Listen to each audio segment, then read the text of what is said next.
అరవింద్ శ్రీనివాసన్ కథ చాలా ఇంట్రెస్టింగ్‌గా అనిపించిందండి. ఎవరి అరవింద్ శ్రీనివాసన్ అని తెలుసుకోవాలంటే పర్‌ప్లెక్సిటీ.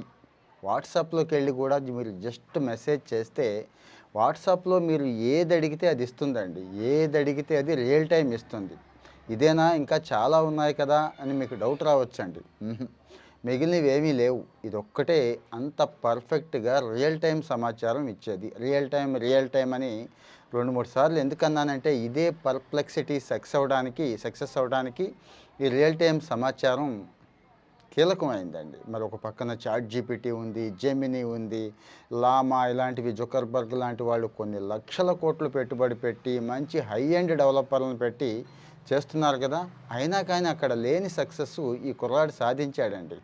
అరవింద్ శ్రీనివాసన్ మనవాడే, మన కుర్రాళ్ళ లాంటివాడే, మన ఇంటి పక్కన ఉండే కుర్రాళ్ళు లాంటివాడే కాబట్టి ఇతని స్టోరీ చాలా ఉపయోగపడుతుంది. మన పిల్లలకి అద్భుతంగా ఉపయోగపడుతుందని చెప్పి ఇస్తున్నానండి. ఈ పర్ప్లెక్సిటీ కోసం ఈరోజు క్యూ కడుతున్నాయండి. ఎవరెవరు అమెజాన్ దగ్గర నుంచి, గూగుల్ దగ్గర నుంచి, మైక్రోసాఫ్ట్ దగ్గర నుంచి, ఈవెన్ ఓపెన్ ఏఐ లాంటి వాళ్ళు కూడా దీన్ని హైర్ చేసేసుకుందాం. కొనేద్దాం, తీసేసుకుందాం. వీలైతే అరవింద్ శ్రీనివాసన్ కూడా లాగేసుకుందాం అనే రేంజ్‌లో ట్రై చేస్తున్నారు గానీ, ప్రస్తుతానికైతే మనవాడు స్టేబుల్‌గా ఉన్నాడు. తనే ఓన్‌గా నడుపుకుంటున్నాడు పర్ప్లెక్సిటీని. అంటే 1,50,000 కోట్ల మార్కెట్ క్యాపిటలైజేషన్ ఈరోజు ఈ పర్ప్లెక్సిటీకి ఉందండి. ప్రపంచంలో టాప్ కంపెనీలన్నీ ఇందులో పెట్టుబడి పెట్టాయండి. ఈవెన్ ఈ అమెజాన్, ఇదే గూగుల్, ఇదే మైక్రోసాఫ్ట్ ఇక్కడ ఇన్వెస్ట్‌మెంట్ పెట్టాయి. అంటే ఇతని స్టార్టప్‌లో ఇన్వెస్ట్‌మెంట్ పెట్టాయండి. సో, మరి ఇక విషయానికి వెళ్దాం. అసలెవరు ఈ అరవింద్ శ్రీనివాసన్ ఏంటి? చాలా ఇంట్రెస్టింగ్‌గా ఉంటుందండి. మామూలు మిడిల్ క్లాస్ కుర్రాడు. నాన్నేమో చార్టర్డ్ అకౌంటెంట్. చెన్నైలో ఉంటూ ఉండేవాళ్ళు. ఆ దారిలో స్కూలుకి తీసుకెళ్తున్న ప్రతిసారి అమ్మ చెప్తూ ఉండేది, "ఒరేయ్! నువ్వు రేపు ఇక్కడే చదువుకుంటావు. ఇదే ఐఐటీలో చదువుకుంటావు" అని అంటూ ఉన్నప్పుడు మీకు తెలుసు కదండీ! చిన్నప్పుడు కూడా మా తాత అలాగే అంటూ ఉండేవాడండి. "అబ్బాయి ఈడి బుర్ర పెద్దగా ఉంది, తలకాయ పెద్దగా ఉంది అంటే చదువు బాగా వస్తుంది. మనం చదివింది లేదు, సచ్చింది లేదు, వచ్చేనో రానో తర్వాత సంగతి." దీన్ని మా నాన్నమ్మ దగ్గర నుంచి ఇంట్లో ఉన్న అమ్మ, నాన్న వీళ్ళంతా చుట్టాలు అంటూ ఉంటే, ఓహో! నిజమే కావచ్చు, నాకు కూడా బుర్ర పెద్దదనుకుంటా, బాగా చదువు వస్తదంట, నేను తెలివిగలవాడిని అనే ఒక ఫీల్ ఉండిపోయి కాస్తో కూస్తో సక్సెస్ అయ్యాములెండి. ఓకే. ఈ అరవింద శ్రీనివాసన్ కూడా దాన్ని బుర్రలో పెట్టుకున్నాడు. ఐఐటీ ఈజీగానే ఆడుతూ పాడుతూనే ఐఐటీ కొట్టేశాడు. కానీ కంప్యూటర్ సైన్స్ అంటే మనోడికి ప్యాషన్, పిచ్చ. ఆ కంప్యూటర్ సైన్స్ రాలేదండి. ట్రిపుల్ ఈ వచ్చింది. ఈవెన్ ఈసీఈ కూడా రాలేదు. ఇంకేమి రాలేదు. ట్రిపుల్ ఈ వచ్చింది. ట్రిపుల్ ఈలో జాయిన్ అయిపోయాడు. జాయిన్ అయ్యాక ఇంక ఇంట్రెస్ట్ ఉన్నా లేకపోయినా గానీ చేయాలి కదా! చేస్తున్నాడు. కానీ మనసంతా ఆ కంప్యూటర్ సైన్స్ మీదే ఉందండి. సంవత్సరం, 2 సంవత్సరాలు గడిచిపోయినాయి. మూడో సంవత్సరంలో కంప్యూటర్ సైన్స్ సంబంధించి ఇప్పుడంటే మైనర్‌లు, మేజర్‌లు వచ్చినాయి గానీ అప్పట్లో లేవు కదా! కంప్యూటర్ సైన్స్ ఫ్యాకల్టీ వచ్చారు. వాళ్ళు చెప్తున్న విధానానికి అంటే ఇతనుకున్న ఇంట్రెస్ట్‌కి సెల్ఫ్ లెర్నింగ్ అండి. కంప్యూటర్ సైన్స్ అంటే అంత పిచ్చ అప్పటినుంచే కూడా. ఏదో అద్భుతాలు చేయొచ్చు, ఇందులో అద్భుతమైన అవకాశాలున్నాయి అంటే ప్యాషన్ అతనికి. మరి మన కుర్రాళ్ళలో ఎంతమందికి ప్యాషన్ ఉందనేది చెక్ చేసుకోవాలి. సో, ఆ ప్యాషన్ చూసి ఆ ప్రొఫెసర్ అతన్ని బాగా ఎంకరేజ్ చేశాడు, ప్రమోట్ చేశాడండి. ప్రమోట్ చేస్తే ఆటోమేటిక్‌గా ఇక్కడ అయిపోయింది. ఇది అయిపోయాక ఇక్కడ మద్రాస్ ఐఐటీలో అయిపోయిన తర్వాత ఫారిన్ ఎళ్ళాడండి. ఫారిన్ ఎళ్లి చాలా ఫేమస్ యూనివర్సిటీల్లో ఎంఎస్ పూర్తి చేసుకున్నాడు. ఆ ఎంఎస్ పూర్తి చేసే క్రమంలో సీనియర్ ఇప్పుడు ఓపెన్ ఏఐ కో-ఫౌండర్ ఉన్నాడు కదా! ఆ ఓపెన్ ఏఐ కో-ఫౌండర్ అక్కడ సీనియర్ అండి. ఆయన అక్కడ డీప్ మైండ్, ఓపెన్ ఏఐలో డీప్ మైండ్ ఇలాంటి ప్రాజెక్టులు ఉన్నాయి కదా! అక్కడ ఇంటర్న్‌షిప్‌కి అక్కడ అవకాశం ఇచ్చాడు. అది మొత్తం మన వాడి తలరాతని మార్చేసిందండి. అదే అమెరికాలో ఎక్కడో ఫ్లాట్‌లో ఉంటూ ఉండేవాడు. ఆ ఫ్లాట్‌లో ఎలకల బాధ చాలా ఎక్కువ ఉందని చెప్పి ఈ డీప్ మైండ్‌లోనే ఇక్కడే ఈ లైబ్రరీలోనే ఉండేవాడు. ఆ లైబ్రరీలో పడుకునేవాడండి. ఆ లైబ్రరీ రూమ్‌లోనే పడుకునేవాడు. చూడండి, కొన్ని సంఘటనలు యాదృచ్ఛికంగా జరుగుతాయని అనుకుంటాం. యాదృచ్ఛికంగా జరగటం వేరు.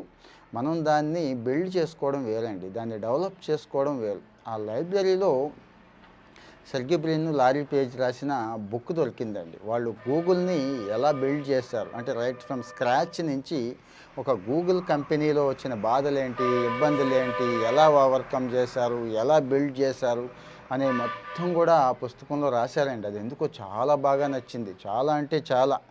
ఇంక అదే బైబిలు, అదే భగవద్గీత, అదే ఖురాన్ అన్న రేంజ్‌లో మనోడు దాన్ని ఫాలో అయిపోయి అక్కడ పర్ప్లెక్సిటీకి నాంది పలికాడండి. ఎందుకు ఈ పర్ప్లెక్సిటీ సక్సెస్ అయ్యింది? ఓపెన్ ఏఐ, చాట్ జీపీటీ కంటే కూడా దీనికి ఎందుకు ఇంత డిమాండ్ పెరుగుతుందంటే చెప్తాను. చాట్ జీపీటీని సపోజ్ మీరు ఈరోజు డాలర్ వాల్యూ ఎంత అని కొట్టండి, ఈరోజు 10 గ్రామ్స్ బంగారం ఎంత అని కొట్టండి చూద్దాం. పర్ఫెక్ట్గా ఇవ్వదండి. చాట్ జీపీటీలో ఆ లోపం ఉంది. అంటే మిగిలిన సమాచారం అంతా ఇస్తుంది కానీ కనీసం కొన్ని నెలలు బ్యాక్కి వెళ్ళిందే ఇస్తుంది. ఈరోజు ఇన్స్టెంట్గా సమాచారం ఇవ్వలేదు. కానీ ఈ పర్ప్లెక్సిటీ దాన్ని ఓవర్కమ్ చేసిందండి. ఇన్స్టెంట్ సమాచారం ఏది ఉంటే అది పర్ఫెక్ట్గా ఇస్తుంది. ఆ ఇచ్చేది కూడా మీకు తెలుసు కదా, ప్రపంచంలో ఉన్నటువంటి famous browsers, I mean websites, ఆ పోర్టల్సు ఏవైనా కానీ బ్లాగ్స్ అక్కడి నుంచి తీసుకొచ్చే సమాచారాన్ని చక్కగా ఇస్తూ, ఇదిగో దీన్ని ఇక్కడి నుంచి తీసుకొచ్చి నీకు ఇస్తున్నాను అని దాన్ని రిఫరెన్స్గా కూడా ఇస్తుందండి. అంటే పిహెచ్డి చేసే వాళ్ళకి ఇది బాగా తెలుసండి. పిహెచ్డిలో మనం తయారు చేస్తున్నప్పుడు ఆర్టికల్స్ అవి తయారు చేసుకునేటప్పుడు రిఫరెన్సెస్ అవన్నీ కోట్ చేస్తామండి. ఇక్కడ అతను పిహెచ్డి టైంలోనే యాక్చువల్గా ఈ ఇబ్బంది వచ్చింది. అతనికి పిహెచ్డి చేస్తున్న క్రమంలోనే ఈ ఇబ్బంది వచ్చినప్పుడు ఆ ఇబ్బందిని ఎలా ఓవర్కమ్ చేయాలి అని ఆలోచించాడు. ఆలోచించగా ఇది వచ్చింది మైండ్లోకి. దీన్ని అలా డెవలప్ చేసుకొని ఈ రోజున రియల్ టైం సమాచారం ఇస్తున్నాడు. ఈరోజు పర్ప్లెక్సిటీ మీరు వాట్సాప్లోకి వెళ్ళి ఆ పర్ప్లెక్సిటీ నెంబర్కి హాయ్ అని పెడితే వాట్సాప్లో పొందొచ్చు. యాప్, మొబైల్ యాప్ ఉంది, iOS ఉంది, పోర్టల్ ఎలాగో ఉంది, ఫ్రీ ఉంది, పెయిడ్ ఉంది. సో మరి ఈ అరవింద్ శ్రీనివాసన్ కథ మీకు ఎలా అనిపించింది? అంటే మామూలు కుర్రాడు, సాధారణమైన కుర్రాడు, కంప్యూటర్ సైన్స్ అంటే ప్యాషన్ ఉన్నా కానీ కంప్యూటర్ సైన్స్ దక్కలేదు, కానీ ఆ ప్యాషన్ వదులుకోలేదు. కరెక్ట్ టైంకి ప్రూవ్ చేసుకునే టైంకి ప్రొఫెసర్ వచ్చాడు, ప్రూవ్ చేసుకున్నాడు.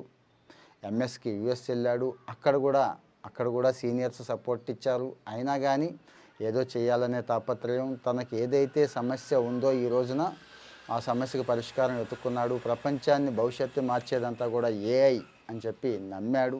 నమ్మడం ఏంటి, అదే కదా వాస్తవం. ఆ రకంగా తీసుకొచ్చాడండి. అంతా మోసి ఇతని వయసు ఎంత అంటే కేవలం 31 సంవత్సరాలు, జస్ట్ 31 ఇయర్స్ అండి. చూశారు కదా, కుర్రవాళ్ళ ఆలోచన ఒక్కటి మారుస్తుందండి. మన ఆలోచన ఇంపార్టెంట్, మన యాటిట్యూడ్ ఇంపార్టెంట్, పర్స్పెక్టివ్ అంటాం చూడండి. మనం ఏదైతే చూస్తున్నాం, ఎలా చూస్తున్నాం అనేది ఇంపార్టెంట్. నాకెందుకో బాగా అనిపించింది ఈ అరవింద్ శ్రీనివాసన్ స్టోరీ. ఈ అరవింద్ శ్రీనివాసనే కాదు, ఇంకా చాలామంది ఉన్నారు ఈ మధ్య కాలంలో టెక్ ప్రపంచంలో ఎదుగుతున్న వాళ్ళు. నాట్ ఓన్లీ టెక్నాలజీ, మిగిలిన ప్రపంచంలో ఎదుగుతున్న వాళ్ళ స్టోరీస్ కూడా ప్రతి స్టోరీ నుంచి కొంత మనం నేర్చుకోవచ్చండి. మనకి ఉపయోగపడుతుంది. ముఖ్యంగా ఈ తరం యువతరానికి, ఈ జనరేషన్కి ఉపయోగపడుతుంది. వాళ్ళ టైం ఎలా వేస్ట్ చేసుకుంటున్నారు, ఫోకస్ ఎలా మిస్ అవుతున్నారు, వీళ్ళు సాధించిన వాళ్ళు ఎలా సాధించారు, వాళ్ళ దృష్టికోణం ఏంటి అనేవి తెలిస్తే ఖచ్చితంగా కొంతమంది సాధిస్తారని చెప్పి నాకైతే బలమైన నమ్మకం ఉంది. అందుకే మన తెలుగు రాష్ట్రాల ప్రజలకి ఉపయోగపడుతుందని చెప్పి నేను నా స్టైల్లో, నాకు నచ్చిన పద్ధతిలో మీకు ఆ విషయం చెప్తున్నాను. మరి మంచి విషయం అనుకుంటే, అంటే మిగిలిన చెత్త చెదారం అంతా పోగేసి చెప్పడం నాకు రాదు, అవి అనవసరమని నా ఉద్దేశం. బాగుంటే గనక స్వయంగా మీ వాళ్ళకి షేర్ చేయండి. మీ ఫ్యామిలీ, ఫ్రెండ్స్ గ్రూప్ ఉంటాయి, ఖచ్చితంగా అక్కడ పిల్లలు ఉంటారు, ఎదగాలని ఆరాట పడేవాళ్ళు ఉంటారు, ఉద్యోగం చేసేవాళ్ళు ఉంటారు, వాళ్ళకి ఉపయోగపడుతుంది. లేదు ఒక లైక్ కొట్టినా, ఫాలో అయినా మీకు తెలుసు కదండి, యూట్యూబ్ అల్గారిథం ఉంది, వాడే పంపిస్తూ ఉంటాడు. మళ్ళీ ఇంకొక మంచి వీడియోతో మళ్ళీ కలుసుకుందాం. అప్పటి వరకు థ్యాంక్ యూ, బై బై.